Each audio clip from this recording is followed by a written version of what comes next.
정말 예쁘고 작고 연약한 존재인데 그래서 더 조심스럽고 저희가 지켜주고 싶은 마음이 드는 게 아닌가 싶어요. 그렇죠. 그리고 특히 신생아 때는 말도 못하고 울음으로밖에 표현할 수 없는데 이런 아이를 누군가한테 맡긴다는 건 이 사람이 내 아이의 편이다라는 확신이 없으면 불가능한 일인 것 같습니다. 네, 제 지인 중에도 그 아이가 신생아 중환자실에 있었던 경우가 있었거든요. 근데 그 당시에 이제 관계자들이 괜찮다, 우리가 잘 돌보겠다 이런 말을 해줘서 굉장히 믿음이 갔고 든든했다 이런 이야기를 하더라고요. 네, 그 믿음이 있으니까 저희가 뭐 아이 곁을 잠시만 떠날 수 있는 거죠. 그 공간이랑 그 사람이 안전하다는 생각 때문에 그럴 수 있는 건데 하지만 그 믿음이 어떤 순간에는 가장 큰 상처로 바뀔 때가 있다 하더라고요. 네, 그 믿음이 깨지는 순간 부모도 함께 무너지는 거죠. 그건 아이를 다치게 한 일만큼이나 부모의 마음까지도 다치게 하는 그런 일입니다.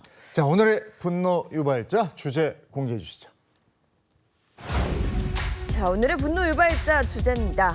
떠난 손, 남겨진 자리입니다.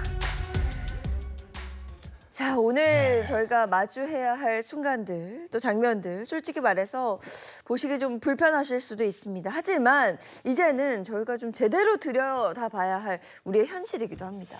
이 신생아라는 건 생후 28일 이내에 막 세상에 나온 아가들, 그야말로 네. 아가들을 뜻하는데 이 신생아 곁에 있는 그 손, 과연 누구의 손일까요? 결국 세상에서 가장 약한 존재인 신생아 옆에 있는 사람이 분노 유발자라는 말입니다. 간호사, 의사, 병원 관계자, 간호조무사, 산후조리원 직원 등 많이 계신데요.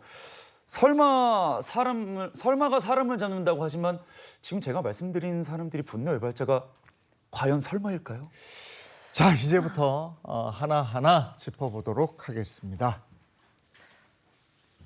떠난 한번 손, 보도록 하겠습니다. 남겨진 자리 첫 번째 분노 제가 말씀드리도록 하겠습니다.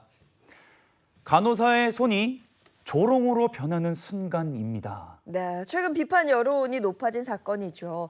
대구의 한 이 대학병원 신생아 중환자실에서 근무하던 20대 간호사가요. 아픈 신생아를 조롱하고 또 학대한 정황이 담긴 사진을 SNS에 올린 사실이 또 뒤늦게 드러나면서 현재 경찰 수사가 진행 중입니다. 자, 관련한 사진들도 한번 보겠습니다. 첫 번째 사진을 보시면요. 성악설이 맞는 이유 이렇게 글이 쓰여져 있습니다. 성악설이 맞는 이유를 쓴 이유를 보시면 딴 아기들 다 조용한데 혼자 안아달라고 출근했을 때부터 지금까지 내내 보챈다. 그 이유 때문이었다고 합니다.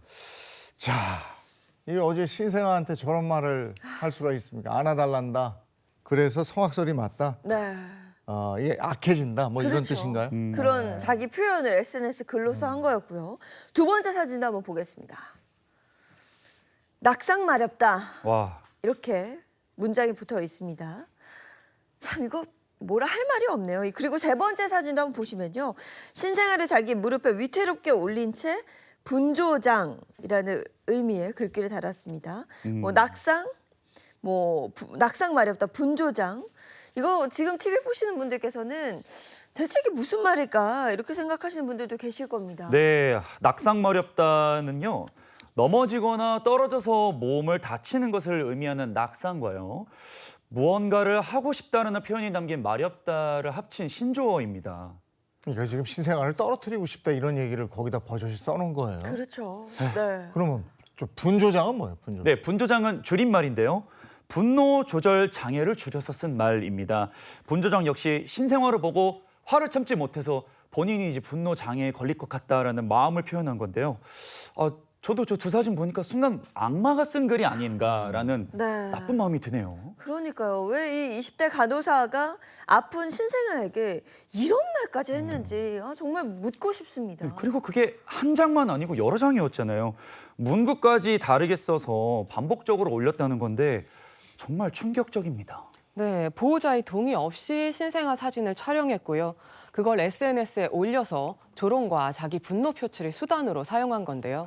더 충격적인 건 이 간호사 한 명이 자기 SNS에 사진을 올리는 데 그친 게 아니라 다른 간호사들이 그 게시물을 공유까지 했다는 겁니다. 야, 저런 간호사가 내 아이를 돌보고 있다면 부모의 마음은 너무 불안하죠. 자, 피해 부모님의 심정 영상으로 한번 보겠습니다. 자, 우리는 간호사를 믿고 소중한 생명을 맡겼습니다. 그런데 그 간호사가 신생아를 조롱했습니다. 제 가슴 하나씩 떨어지는 느낌이 들었습니다. 그리고 제 인생 자체가 마비됐습니다. 아니 근데 무슨 마음으로 저런 글을 썼을까요? 그리고 저런 글이 SNS에 올라가면 다른 사람들이 본다는 생각도 못했을까요? 그러게요. 이 신생아를 조롱의 대상으로 여긴 이 행위는 의료인이 지켜야 할 최소한의 윤리를 저버린 거고요. 이 보호의 대상인 가장 약한 존재의 인권을 정면으로 짓밟은 행위입니다. 현행법상으로 처벌이 가능한 행위로 보이고요. 의료 현장에서 절대 있어서는 안 될 심각한 사안입니다. 자, 그런데 이게 다가 아니었습니다. 이게 끝이 아닌데요. 병원 측의 대응에 대해서 피해자 부모가 또 한 번 크게 실망했습니다. 일단 해당 병원은 지난 5일 병원장의 대국민 사과 영상을 올렸습니다. 그리고 지난 11일 신생아 중환자실에서 신생아를 학대한 가해자 간호사 A씨를 4일에 파면했다 이렇게 밝혔습니다. 피해자 부모 측 주장에 따르면 해당 간호사에 대한 징계는 이미 4일에 결정이 됐지만 서면 통보가 당초 약속 날짜보다 5일이나 지연됐다고 그럽니다.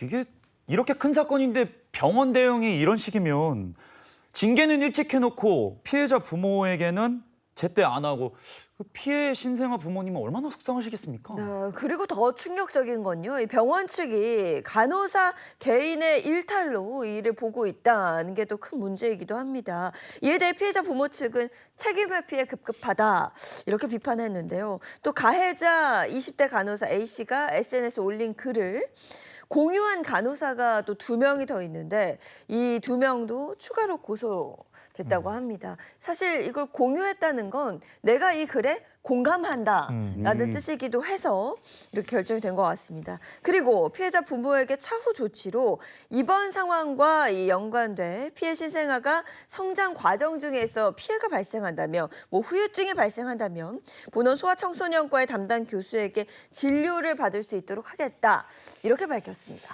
그 병원 측은 책임을 통감한다 이런 입장을 밝혔는데 후속 조치를 병원 내부에서 처리하겠다 이렇게 전했습니다.